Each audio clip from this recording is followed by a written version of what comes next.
আসসালামু আলাইকুম। আজ আপনাদের দেখাবো সুন্দর, সুন্দর মাটির জিনিস। এই হাতে দেখাচ্ছি সুন্দর একটা গ্লাস, থালা আছে বিভিন্ন ধরনের ঘটি, একটা বাটি এবং জগ।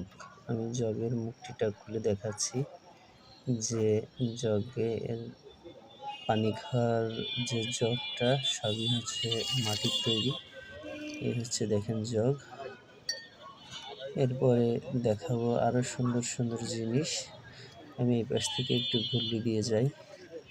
দেখেন সুন্দর, সুন্দর কয়েক পদের থালা। এটা হচ্ছে মাটির থালা। আসলে মাটির জিনিস ব্যবহার করা শরীরের জন্য অনেক উপকার। এপাশে মাটির ডিব্বা আছে। আসলে আমরা যারা মাটির জিনিস এত সুন্দর, সুন্দর দেখিনি তারা এটা ব্যবহার করব।